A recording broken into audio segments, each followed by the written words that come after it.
Audiolibro Infocracia, la digitalización y la crisis de la democracia, de Byung-Chul Han, parte 1. El régimen de la información. Llamamos régimen de la información a la forma de dominio en que la información y su procesamiento mediante algoritmos de inteligencia artificial determinan de modo decisivo los procesos sociales, económicos y políticos. A diferencia del régimen de la disciplina, no se explotan cuerpos y energías, sino información y datos. El factor decisivo para obtener el poder no es ahora la posesión de medios de producción, sino el acceso a la información, que se utiliza para la vigilancia psicopolítica y el control y pronóstico del comportamiento. El régimen de la información está acoplado al capitalismo de la información, que hoy deviene en un capitalismo de la vigilancia y que degrada a las personas a la condición de datos y ganado consumidor. El régimen de la disciplina es la forma de dominación del capitalismo industrial. Este régimen adopta una forma maquinal. Todo el mundo es un engranaje dentro de la maquinaria disciplinaria del poder. El poder disciplinario penetra en las vías nerviosas y en las fibras musculares y convierte una pasta informe, un cuerpo inepto, en una fábrica de cuerpos dóciles. Es dócil un cuerpo que puede ser sometido, que puede ser utilizado, que puede ser transformado y perfeccionado. Los cuerpos dóciles, como máquinas de producción, no son portadores de datos e información, sino portadores de energía. En el régimen de la disciplina, los seres humanos son entrenados para convertirse en ganado laboral. El capitalismo de la información, que se basa en la comunicación y la creación de redes, hace que técnicas de disciplina como el aislamiento espacial, la estricta reglamentación del trabajo o el adiestramiento físico queden obsoletas. La docilidad, docilité, que también significa sumisión u obediencia, no es la ideal del régimen de la información. El sujeto del régimen de la información no es dócil ni obediente. Más bien se cree libre, auténtico y creativo. Se produce y se realiza a sí mismo. El régimen de la disciplina que describe Foucault utiliza el aislamiento como medio de dominación. La soledad es la primera condición de la sumisión total. El panóptico con celdas aisladas una de otras es la imagen ideal y simbólica del régimen de la disciplina. Sin embargo, el aislamiento ya no puede aplicarse al régimen de la información, que explota especialmente la comunicación. La vigilancia en el régimen de la información tiene lugar a través de los datos. Los internos del panóptico disciplinario, aislados de sí mismos, no generan datos, no dejan rastro de datos, porque no se comunican. El objetivo del poder disciplinario biopolítico es el cuerpo. Para la sociedad capitalista lo más importante era lo biopolítico, lo biológico, lo somático, lo corporal. En el régimen biopolítico el cuerpo se sujeta a una maquinaria de producción y vigilancia, que lo optimiza mediante la ortopedia disciplinaria. El régimen de la información, en cambio, cuyo advenimiento Foucault obviamente no reconoció, no persigue ninguna biopolítica. Su interés no está en el cuerpo, se apodera de la psique mediante la psicopolítica. Hoy el cuerpo es, ante todo, objeto de estética y fitness, al menos en el capitalismo informativo occidental. Está en gran medida liberado del poder disciplinario que lo convierte en una máquina de trabajo. Ahora está secuestrado por la industria de la belleza. Toda dominación tiene su propia política de visibilización. En el régimen de los soberanos, las escenificaciones ostentosas del poder son esenciales para la dominación. El espectáculo es su medio. La dominación se presenta con un esplendor teatral. Sí, es el esplendor lo que lo legitima. La ceremonia y los símbolos de poder estabilizan la dominación. Las coreografías para impresionar al público y el atrezo de la violencia, los ritos sombríos y el ceremonial del castigo forman parte de la dominación como teatro y espectáculo. Los tormentos físicos se exponen al público, los verdugos y los condenados obran como actores. El ámbito público es un escenario. El poder del soberano funciona por medio de la visibilidad teatral. Es un poder que se deja ver, se da a conocer, se vanagloria y brilla. Sin embargo, los sometidos sobre los que se ejerce y despliega permanecen en gran medida invisibles. A diferencia del régimen premoderno del soberano, el régimen moderno de la disciplina no es una sociedad del espectáculo, sino una sociedad de la vigilancia. Las ostentosas celebraciones de los soberanos y las espectaculares exhibiciones de poder dejan paso a las poco espectaculares burocracias de la vigilancia. Los seres humanos no estamos ni sobre las gradas ni sobre la escena, sino en la máquina panóptica. En el régimen de la disciplina, la antigua visibilidad se invierte por completo. No son los gobernantes los que se hacen visibles, sino los gobernados. El poder disciplinario se hace invisible mientras impone una visibilidad permanente a sus súbditos. Para asegurar el control del poder, los subyugados se ponen a los focos. El hecho de ser visto sin cesar mantiene al individuo disciplinado en su sumisión. La eficacia del panóptico disciplinario consiste en que sus internos se sienten constantemente vigilados, interiorizan la vigilancia. Para el poder disciplinario es esencial la creación de un estado consciente y permanente de visibilidad. En el estado de vigilancia de George Orwell, el Gran Hermano garantiza una visibilidad constante. Big Brother is watching you. En el régimen de la disciplina, las medidas de localización espacial, como el confinamiento y el aislamiento, garantizan la visibilidad de los sometidos. Se les asignan determinados lugares en el espacio de los que no pueden salir. Su movilidad está masivamente restringida para que no puedan escapar del control del panóptico. En la sociedad de la información, los medios de reclusión del régimen de la disciplina se disuelven en redes abiertas. El régimen de la información se rige por los siguientes principios topológicos. Las discontinuidades se desmontan en favor de las continuidades. Los cierres se sustituyen por aperturas y las celdas de aislamiento por redes de comunicación. La visibilidad se establece ahora de una manera completamente diferente, no a través del aislamiento, sino de la creación de redes. La tecnología de la información digital hace de la comunicación un medio de vigilancia. Cuantos más datos generemos, cuanto más intensamente nos comuniquemos, más eficaz será la vigilancia. El celular como instrumento de vigilancia y sometimiento explota la libertad y la comunicación. Además, en el régimen de la información, las personas no se sienten vigiladas, sino libres. De forma paradójica, es precisamente la sensación de libertad la que asegura la dominación. En este sentido, el régimen de la información difiere en gran medida del régimen de la disciplina. La dominación se consuma en el momento en que la libertad y la vigilancia se aunan. El régimen de la información se desenvuelve sin ningún tipo de restricción disciplinaria. No se obliga a la gente a tener una visibilidad panóptica. Más bien, ésta se expone sin ninguna coacción externa, por una necesidad interior. Se produce a sí misma, es decir, se pone en escena. La palabra francesa se produire significa dejarse ver. En el régimen de la información, las personas se esfuerzan por alcanzar la visibilidad por sí mismas, mientras que el régimen de la disciplina las obliga a ello. Se colocan de manera voluntaria ante el foco, incluso desean hacerlo, mientras que los internos del panóptico disciplinario procuran evitarlo. La transparencia no es sino la política de hacer visible el régimen de la información.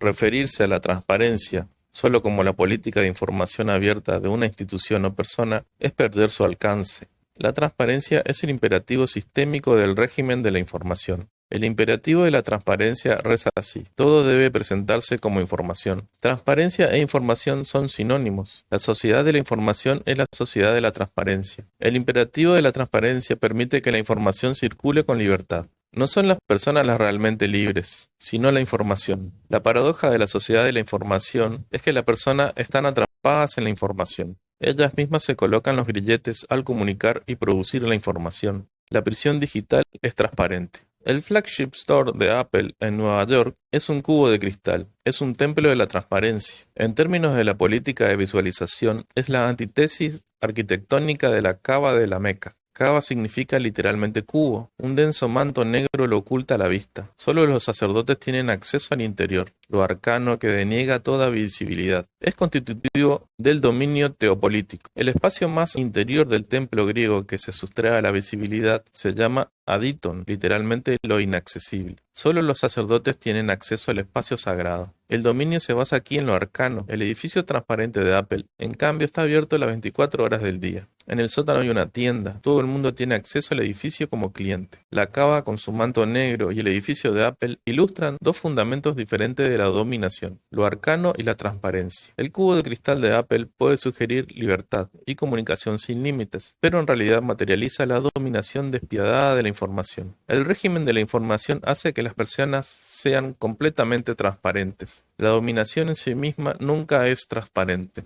No existe la dominación transparente. La transparencia es el frente de un proceso que escapa a la visibilidad.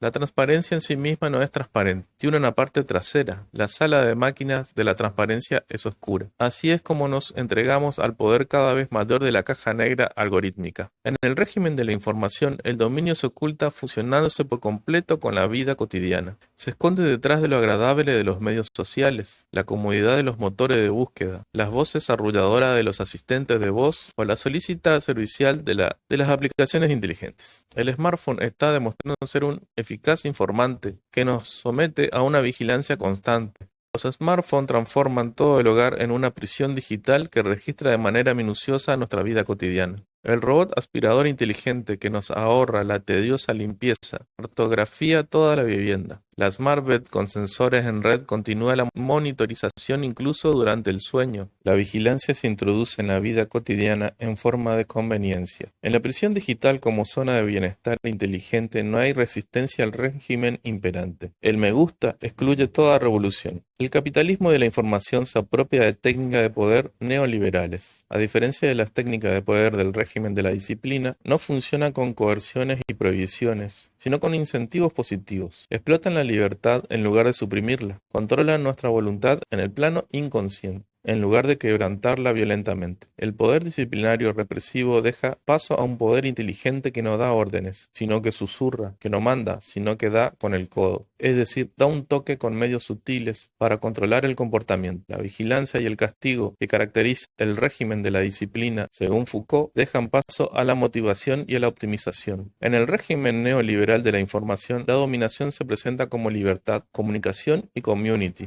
Los influencers de YouTube e Instagram también han interiorizado las técnicas del poder neoliberal. Influencers de viaje, de belleza o de fitness invocan sin cesar la libertad, la creatividad y la autenticidad. Los anuncios de productos incluidos con habilidad en su autodesignificación no se consideran molestos. De ese modo, son específicamente buscados y codiciados, mientras que en YouTube los anuncios convencionales son eliminados por el bloqueador de anuncios. Los influencers son venerados como modelos a los que seguir. Ello dota a su imagen de una dimensión religiosa. Los influencers como inductores o motivadores se muestran como salvadores. Los seguidores como discípulos participan de sus vidas al comprar los productos que los influencers dicen consumir en su vida cotidiana escenificada. De ese modo los seguidores participan en una Eucaristía digital. Los medios de comunicación social son como una iglesia. El me gusta es el amén, compartir es la comunión, el consumo es la redención. La repetición como dramaturgia de los influencers no conduce al aburrimiento y a la rutina.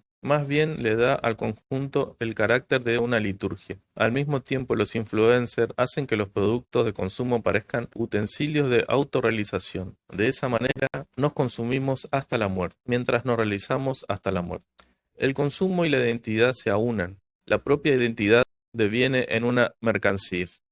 Nos creemos libres mientras nuestras vidas están sometidas a toda una protocolización para el control de la conducta psicopolítica. En el régimen neoliberal de la información, no es la conciencia de la vigilancia permanente, sino la libertad sentida lo que asegura el funcionamiento del poder. En contraste con la intocable telepantalla del Big Brother, la pantalla táctil inteligente hace que todo esté disponible y sea consumido.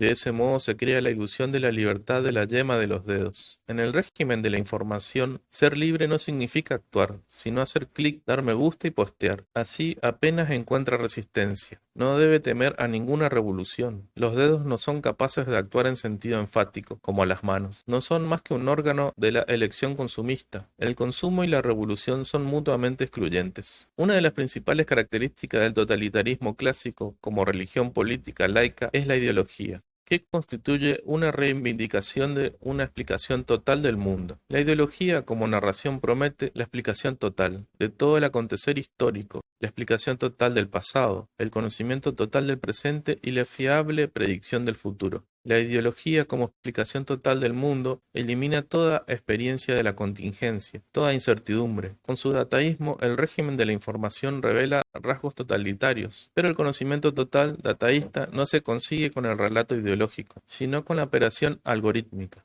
El dataísmo quiere calcular todo lo que es y será. El Big Data no cuenta nada. Los relatos dejan paso a los recuentos algorítmicos. El régimen de la información sustituye por completo lo narrativo por lo numérico. Los algoritmos, por muy inteligentes que sean, no pueden eliminar la experiencia de la contingencia con tanta eficacia como los relatos ideológicos. El totalitarismo se despide de la realidad tal y como nos la dan nuestros cinco sentidos. Construye una realidad que sería más real detrás de lo dado, lo que hace necesario un sexto sentido, el dataísmo. En cambio se las arregla sin el sexto sentido. No trasciende la inmanencia de lo dado, es decir, los datos. La palabra latina datum, que viene de dare, dar, significa literalmente lo dado. El dataísmo no imagina otra realidad detrás de lo dado, detrás de los datos, porque es un totalitarismo sin ideología. El totalitarismo forma una masa obediente que somete a un líder. La ideología anima a las masas, les insufla un alma. En Psicología de las masas, Gustave Le Bon habla del alma de la masa, que unifica las acciones de la masa. El régimen de la información, en cambio, aísla a las personas, incluso cuando se reúnen. No forman una masa, sino enjambres digitales, que no siguen a un líder, sino a sus influencers. Los medios electrónicos son medios de masas, en el sentido de que producen un hombre masa. El hombre masa es el habitante electrónico del globo terráqueo, y al mismo tiempo está conectado con todos los demás hombres, como si fuera un espectador en un estadio deportivo global. El hombre masa no tiene identidad, es nadie. Los medios digitales ponen fin a la era del hombre masa. El habitante del mundo digitalizado ya no es ese nadie, más bien es alguien con un perfil, mientras que en la era de las masas solo los delincuentes tenían un perfil. El régimen de la información se apodera de los individuos mediante la elaboración de perfiles de comportamiento. Según Walter Benjamin, la cámara cinematográfica permite acceder a una forma especial del inconsciente. Lo llama inconsciente óptico. Los primeros planos o la cámara lenta harían visibles los micromovimientos y las microacciones que escapan al ojo humano. Sacarían a la luz un espacio inconsciente. Solo aprenderemos sobre el inconsciente óptico a través de ella, la cámara. ¿Cómo aprendemos sobre el inconsciente instintivo a través del psicoanálisis? Las ideas de Benjamin sobre el inconsciente óptico pueden trasladarse al régimen de la información. El Big Data y la inteligencia artificial son como una lupa digital que descubre el inconsciente oculto de la gente tras el espacio consciente de la acción. Por analogía con el inconsciente óptico, podemos llamarlo inconsciente digital. El Big Data y la inteligencia artificial ponen al régimen de la información en condiciones de influir en nuestro comportamiento por debajo del umbral de la conciencia. El régimen de la información se apodera de esas capas prereflexivas, instintivas y emotivas del comportamiento que van por delante de las acciones conscientes. Su psicopolítica basada en datos interviene en nuestro comportamiento, sin que seamos conscientes de ello. Todo cambio fundamental de medios de comunicación crea un nuevo régimen. El medio es el dominio. A la vista de la revolución electrónica, Carl Schmitt se sintió obligado a redefinir su célebre frase sobre la soberanía. Después de la Primera Guerra Mundial dije, soberano es quien decide el estado de excepción. Después de la Segunda Guerra Mundial, con mi propia muerte a la vista, dije, soberano es quien dispone de las ondas del espacio. Los medios digitales hacen posible el dominio de la información. Las ondas, los medios electrónicos de masas, pierden importancia. Lo decisivo para obtener el poder es ahora la posesión de la información. No es la propaganda de los medios de masas, sino la información, la que asegura el dominio. Ante la revolución digital, Schmitt reescribiría su dictum sobre la soberanía. Soberano es quien manda sobre la información en la red.